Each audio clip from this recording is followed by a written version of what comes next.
Kim, a gente recebeu o vereador Rubinho aqui, ele teve até uma discussão com o Adrilles a respeito dessas motivações, o que embasaria um pedido de impeachment do Bolsonaro. Eu queria que você elencasse aqui pra gente o que é que embasaria esse pedido, por que é que daria sim para pedir esse impeachment do Bolsonaro. Bom, nosso pedido é com base, né, como todos os pedidos de impeachment, na Lei 1079, né, que é a lei do impeachment, que é regulamento, que foi a primeira lei, aliás, que eu conheci, estudei, foi a que me motivou a estudar mais o direito. E primeiro, o artigo 4º, né, que regulamenta os crimes. Primeiro, o crime, inciso 2º, né, que é atentar contra os poderes constitucionais dos estados quando ele tentou confiscar seringa, agulha e vacina do estado de São Paulo. Primeiro, numa ação, tentou confiscar a seringa e agulha do estado de São Paulo, porque viu que não teria para uma campanha nacional de vacinação. 6 meses antes ele já sabia que precisaria desses insumos, mas não mandou produzir. E depois, né, exigiu, via Ministério da Saúde, que o Instituto Butantan entregasse todas as vacinas para Brasília, incluindo as doses que estão no estado de São Paulo. E o Instituto Butantan falou o seguinte, olha, o que a gente sempre faz é deixar 25% no estado de São Paulo, os outros 75% para o resto do país. A gente não pode entregar tudo e deixar São Paulo sem vacina. O governo federal insistiu e está agora na justiça tentando, até agora, fazer esse confisco, e constitucionalmente é proibido um ente federativo requisitar bens adquiridos por outro ente federativo. Assim como o Estado não pode requisitar nada do município, o município nada do Estado, a União não pode exigir nada do Estado. É exatamente isso que o governo Bolsonaro tentou fazer. Também o crime de responsabilidade do inciso 3º, né, que fala justamente sobre os direitos sociais, no caso, o direito à saúde, no caso do colapso de saúde de Manaus. Eu estou falando aqui sobre o embasamento do nosso pedido, né? No caso do colapso de saúde do sistema de Manaus, no dia 7, a Advocacia Geral da União, representando o governo Bolsonaro, declarou que já sabia que haveria um colapso e que tomaria as medidas necessárias para que não faltasse cilindros de oxigênio. Não tomou essa medida e, mais do que isso, há 2 semanas o governo Bolsonaro está sentado em cima de uma oferta de ajuda dos Estados Unidos e também da ONU, com aviões que poderiam fazer esse transporte há 2 semanas, e o governo até agora não deu resposta nenhuma. Também, inciso 5º, e aqui você tem 2 hipóteses de crime, que é sobre probidade da administração. Primeiro, o crime de concussão, que é a famosa carteirada, você utilizar o cargo público para obter vantagem em benefício próprio na nomeação do Alexandre, na tentativa primeiro de nomeação do Alexandre Ramagem para a Polícia Federal, que foi barrada justamente por estar vinculada ao interesse de blindar o filho Flávio Bolsonaro, e depois a nomeação na ABIN, que produziu o relatório para a defesa do senador Flávio Bolsonaro. Segundo o próprio advogado Flávio Bolsonaro admitiu, isso não só é crime de responsabilidade, como é crime comum também da cadeia. Para além disso, a cloroquina com sobrepreço, né, com distribuição irregular, uma ilegalidade que foi apontada nessa semana pelo Tribunal de Contas da União. E só para finalizar, né, o último crime de responsabilidade é o crime contra a lei orçamentária, que é o inciso 6º do artigo 4º da Lei 1079, que trata sobre você atentar contra a lei orçamentária. Ele deu uma pedalada tributária, gastou 182 milhões de reais em renúncia fiscal sem a previsão legal de receita, o que é proibido pela Lei de Responsabilidade Fiscal e Lei de Diretrizes Orçamentárias, e gastou 561 milhões de reais sem crédito suplementar, também sem previsão legal, o que também configura pedalada tributária. Perfeito. Nós temos mais uns 8 minutinhos de entrevista. Vou pedir para todo mundo ser um pouco mais breve aqui para dar tempo da gente fazer tudo. Paulo Figueiredo.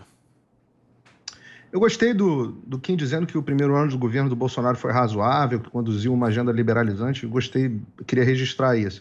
2020... O segundo ano de governo dele foi um ano onde o mundo parou, todos os países aumentaram sua despesa, ninguém fez reforma, etc. O presidente está reafirmando a sua agenda liberal, está falando de privatizações, Eletrobras, não sei quantos bilhões de concessões, 121 para esse ano. A minha pergunta é a seguinte: o mandato do presidente dura 4 anos, não 2 anos, como, apesar das tentativas de limitação do mandato. Se o presidente seguir com a agenda de reformas e privatizações que ele tem reafirmado, pode haver uma reaproximação com o MBL ou virou birra política, Kim?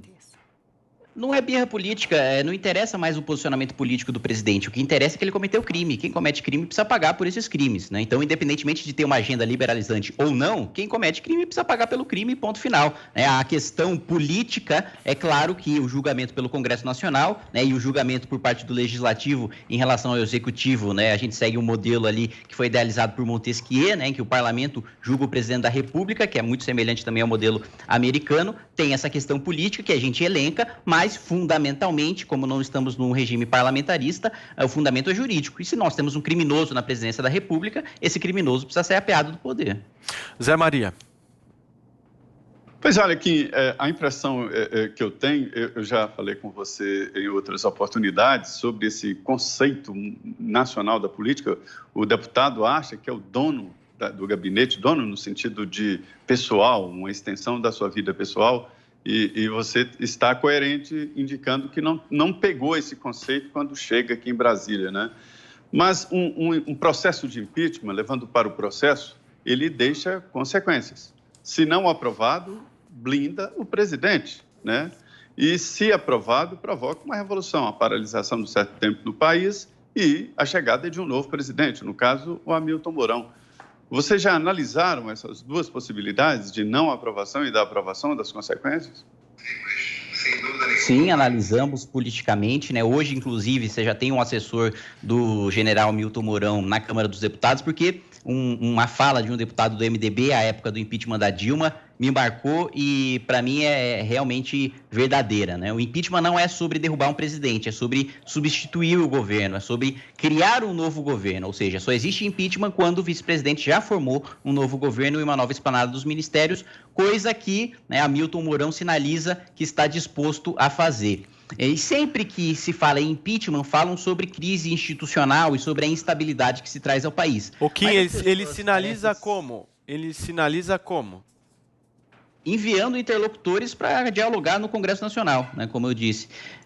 Agora, sempre as pessoas utilizam nessa justificativa da instabilidade que poderia trazer ao país. Eu escutei isso muito durante o impeachment da Dilma, mas as pessoas parecem se esquecer que os dois períodos mais reformistas que a gente teve na nova República, aí desde 1988, foram períodos pós-impeachment, né? Foi um período, primeiro, do Plano Real, do governo Itamar, e depois do governo Temer, com a implementação do teto de gastos, reforma do ensino médio, fim do posto sindical, reforma trabalhista e a aprovação do plano de parcerias e concessões que hoje, inclusive que foi idealizado pelo ministro Tarcísio, quando ele estava ainda no comando não da pasta, né, mas da secretaria no governo Temer e que agora está sendo implementado no governo Bolsonaro. Então, ambos os períodos de estabilidade econômica e política que nós tivemos no nosso país vieram depois de se punir um presidente da República por crime de responsabilidade, que e aí eu discordo num ponto, numa palavra que você utilizou, Zé Maria, que é revolucionário. O processo de impeachment é justamente o contrário, é antirrevolucionário, é a saída institucional, o remédio constitucional para o presidente da República que comete crime para evitar que se haja um mal maior, né?